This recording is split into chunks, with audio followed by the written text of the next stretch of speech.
your host for Motorweek, John Davis. Well, hello and welcome again to Motorweek. We're glad to have you with us.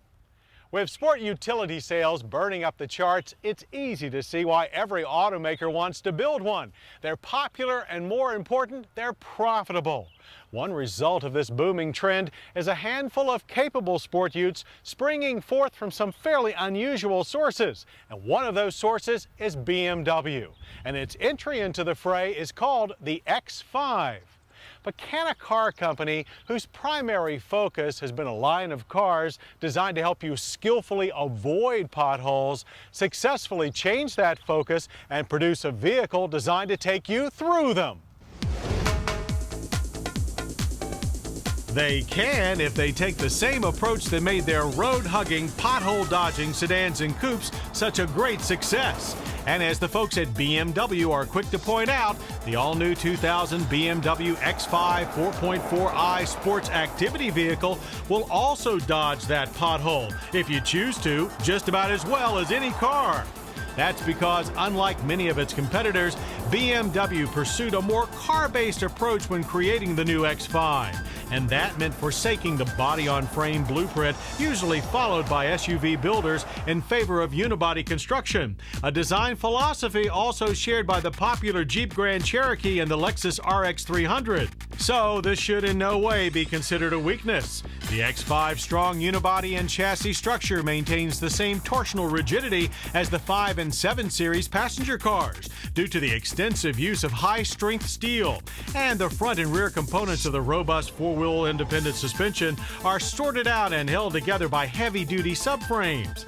These components, supporting a 111-inch wheelbase, give the X5 an unusually fine blend of ride and handling, among the very best of any SUV on the road. Under the front, one finds coil springs and struts, double pivot lower control arms, twin-tube gaff shocks, and a stabilizer bar. While under the rear is a 4-link integral suspension with twin-tube gas shocks and self-leveling air springs. A more stiffly calibrated sport suspension is also available. We had a chance to flog the X5 at not only our normal test track, but also at speed around the Road Atlanta road course. During our handling test, the X5 displayed a touch of understeer on turn-in, and in low-speed maneuvers, the speed-sensitive rack and pinion steering feels overly heavy. But the side-to-side transitions are very controlled and more car-like than SUV veterans would ever dream possible. Of course, this BMW-style handling prowess is assisted by a wide variety of technical details like traction control and an electronic stability program. The X5 also features a full-time four-wheel drive transfer case that normally splits torque in a 38% front, 62% rear ratio. Like the Mercedes-Benz ML, it uses selective brake application to move power to the wheels with the most traction. But unlike the ML, there is no low range for super serious off-roading. There is, however, a nifty little feature borrowed from BMW's Land Rover division. It's called Hill Descent Control. Activated with the touch of a button, HDC helps stabilize vehicle speed during steep descents by also using the ABS system. All told, the X5 has more off-road abilities than most buyers will need.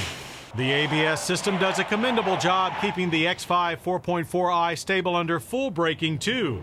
We managed stops from 60 in an excellent 117 feet.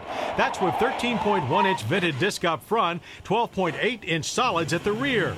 Electronic brake proportioning and dynamic brake control are always on standby.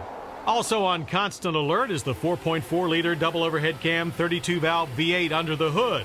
With the aid of BMW's Vanos variable intake valve timing, this all-aluminum power plant produces 282 horsepower at 5,400 RPM and 324 pound-feet of torque at just 3,600 RPM. And that's good for runs to 60 in 6.6 seconds, while our quarter-mile trips passed in 15.2 seconds at 92 miles per hour.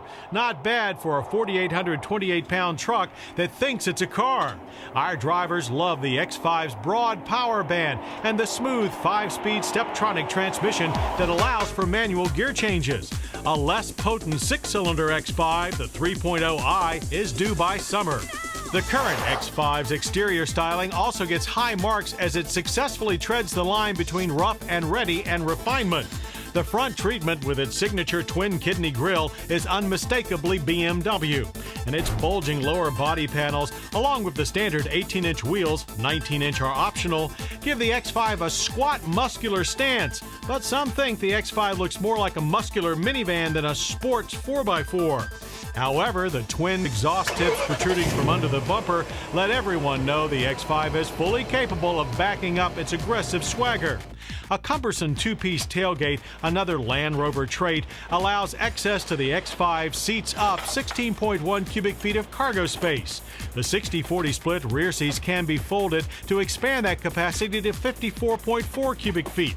Now that's small by four-door 4x4 standards. A retractable load floor is optional.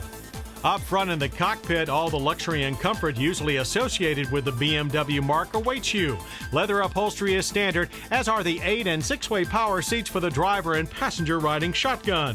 The driver faces a power-tilting, telescoping leather-wrapped steering wheel, mounted with cruise, audio, and phone controls. It fronts a compact and rather tall binnacle that shades the very basic gauge cluster. The center stack houses the AM/FM cassette stereo and controls for the optional and somewhat confusing GPS navigation system. Pertinent information for both systems is displayed on a sizable LCD screen. Too bad its angle allows the sun to make it almost unreadable. While underneath, the capable automatic dual-zone climate control system with its activated charcoal microfilter keeps the atmosphere comfortable and clean. Behind the front seats, rear occupants will find commendable accommodations for two, with 35.4 inches of legroom and 38.5 inches of headroom. Like most midsize SUVs, the X5 SAV touts seating for 5, but 3 in the back seat tends to push the comfort zone a little more than we'd like. The same could be said for the price.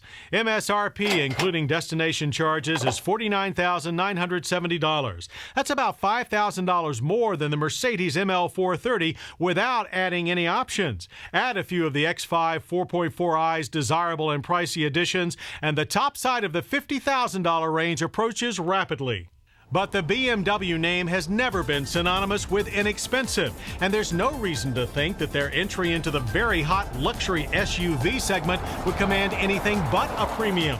And should you choose to plunk down that premium price, you'll get not an SUV, but an SAV instead. One that's just as capable at dodging those potholes as it is running through them.